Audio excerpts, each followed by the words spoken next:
At the end of May 1941, some of the world's most powerful warships jeweled in the middle of the Atlantic, all revolving around the flagship of the German Kriegsmarine, Bismarck. Underwater explorers just hit the jackpot by finding a sealed warm chamber inside the most famous battleship in history.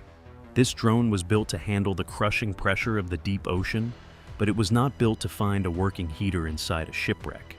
You are going to see how a routine scan turned into a mystery involving lithium batteries and synthetic polymers from the 1940s. The crazy part is that the ship started sending a coded message through the water. You will see how secret civilian contractors and experimental technology created a ship within a ship that is still pulsing. Deep Sea Drone hits the jackpot. The Atlantic Ocean is a place of absolute crushing weight and total darkness. Once you go down past a certain depth, the world of the living just vanishes into a heavy, suffocating black. This is exactly where the Bismarck lies, resting 3 miles down, or roughly 16,000 feet below the surface. To put that into perspective for you, that is deeper than the height of several tall mountains stacked on top of each other. At that depth, the pressure is over 6,000 pounds per square inch. It is enough to crush a standard submarine like a soda can in a fraction of a second. For decades, the only way to see the wreck was through tiny windows of manned ships or grainy footage from old remote vehicles.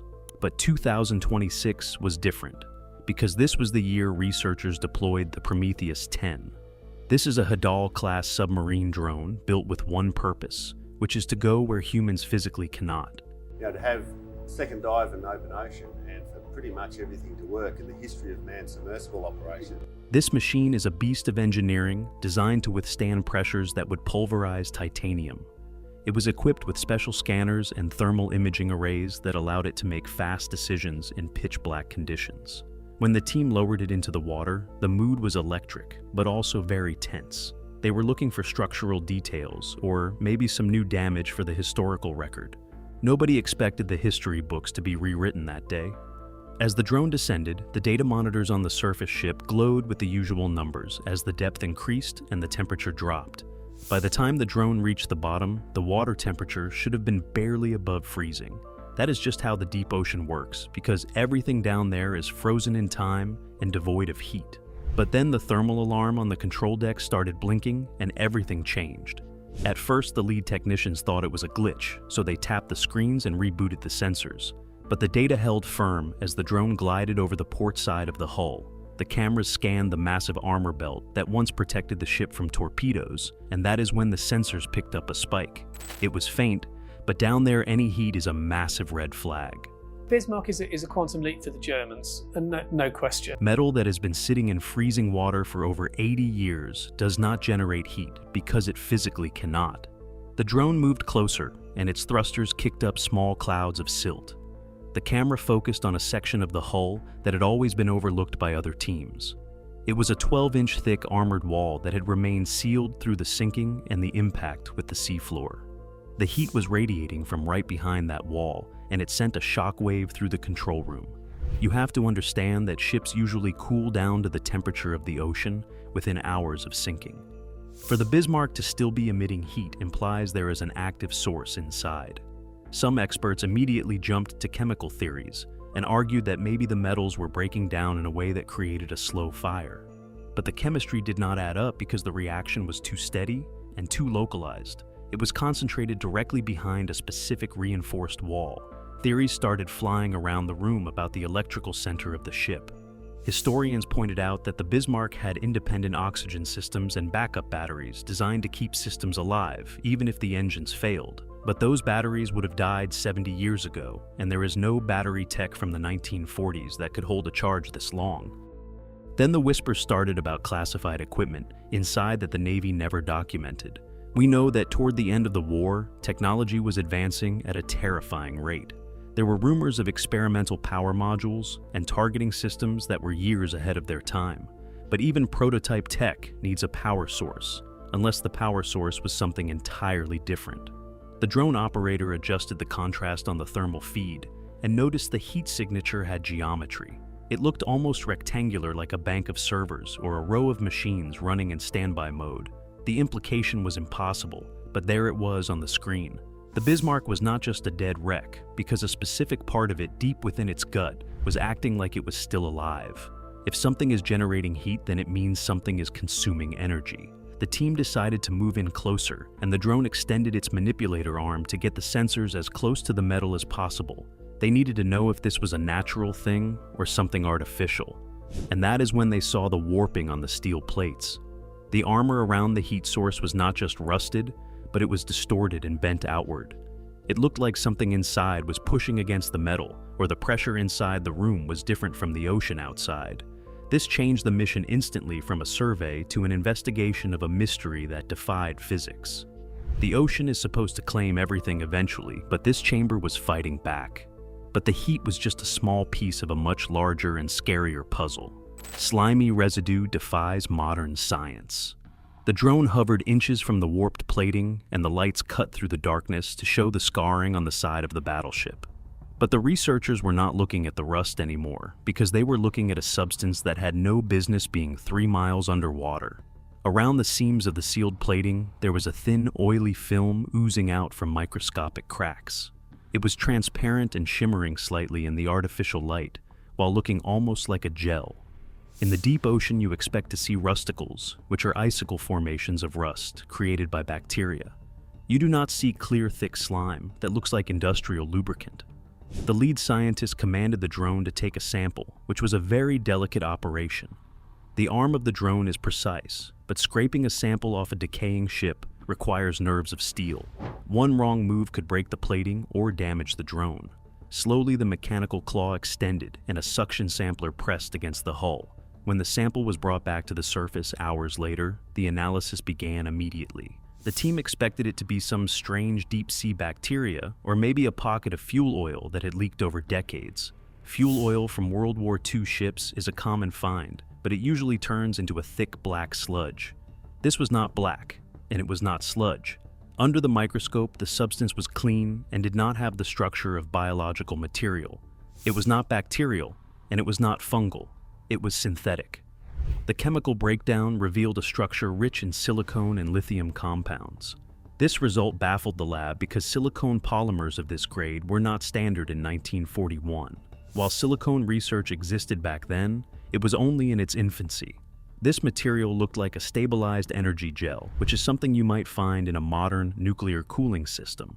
It was thermally reactive, so when they placed a tiny drop of it in a vacuum chamber, it did not freeze.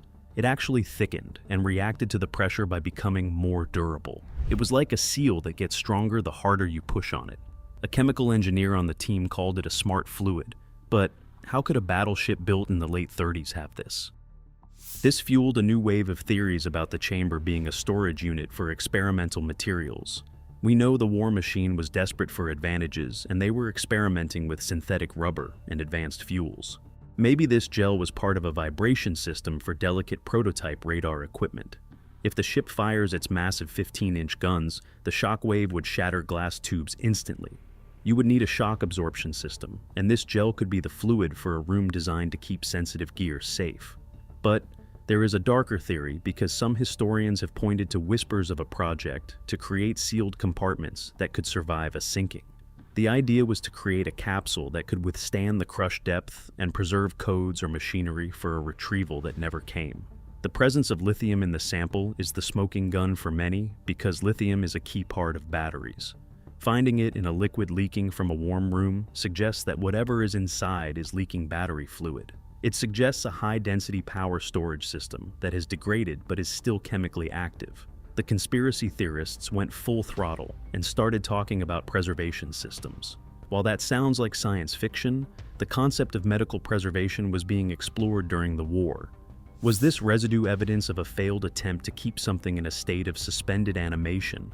It sounds insane until you remember the heat signature, because a chemical reaction breaking down this much gel would generate warmth. So we have a sealed room that is warm and leaking a synthetic fluid that acts like a pressure seal. It is sitting in a ship that was supposed to be dead technology. The researchers were already on edge when the ocean decided to throw them another curveball. The drone went down for a follow-up dive because they wanted to see if the leak was growing. They wanted to map the extent of the heat, but 9 hours into the dive, the sensor stopped looking and started listening. And what they heard turned the confusion into genuine fear. Ghost Ship starts talking back. The abyss is never truly silent, but it is rarely rhythmic. Usually the deep ocean is a cacophony of natural chaos. Tectonic plates shifting, hydrothermal vents hissing, or the heavy groan of a steel hull settling into the silt. But when the drone's acoustic sensors spiked, the team in the control room froze. This wasn't the random static of the deep. It was a sharp mechanical pulse cutting through the black water. 3 short, 3 long, 3 short. The universal cry for help. The impossibility of the signal was deafening. The Bismarck's electrical grid was shredded by British shells and drowned in seawater 8 decades ago. Even a miracle generator would have starved for fuel by 1945. Yet, here it was. A signal precise to the millisecond, repeating with cold, automated accuracy. The technician noted a detail that chilled the room. The pulses were separated by exactly 62 seconds. In the grim language of old naval code, this was Signal 9. It wasn't a standard interval for a sinking ship. It was an obscure status report indicating the vessel was sealed and cargo remains intact. The implications were terrifying. A machine inside that room had been waiting for 80 years, and the arrival of the drone's lights had finally woken it. History is written by those who keep lists, but some lists are hidden. While official records state 2,200 men went down with the battleship, recent digging in German archives revealed a massive discrepancy. There were 32 additional names on the provision logs, men issued bunks and rations who never appeared on any Navy roster. These 32 men were civilian specialists from giants like Siemens and Telefunken. They were part of a special detachment assigned to Compartment B, operating under a total blackout protocol. They reported directly to Berlin, bypassing the ship's captain entirely. They were the architects of a ship within a ship, guarding technology so secret it required its own armored, independent life support system. The drone's thermal sensors flared as it approached the sealed chamber. The room was warm, not from fire, but from a sustained energy source. Protected by a strange, translucent gel and reinforced armor, this was the bunker where the 32 engineers had worked. The most disturbing discovery wasn't the machine, but the door. High-resolution scans revealed that the massive hydraulic bolts were engaged from the inside. These men hadn't been trapped by the sinking. They had locked themselves in. They were guarding something so volatile that even as the ship plunged 3 miles into the dark, their priority remained the integrity of the seal. As the drone's power began to flicker, it captured one final transmission. It wasn't a word, but a set of coordinates. They didn't lead back to any port or known military base. They pointed to a barren, empty patch of the South Atlantic. The SOS stopped, the Signal 9 status went dark, and the Bismarck returned to the silence of the mud. It had delivered its message, leaving the researchers to wonder, who were those coordinates meant for, and what is still waiting at that location? So here is the deal, because if that system is still active after all this time, we have to wonder what is really inside. Should we try to open the chamber, or are some secrets better left at the bottom of the sea? What do you think is waiting behind that steel door? Let us know in the comments below, and make sure to like and subscribe for more mysteries.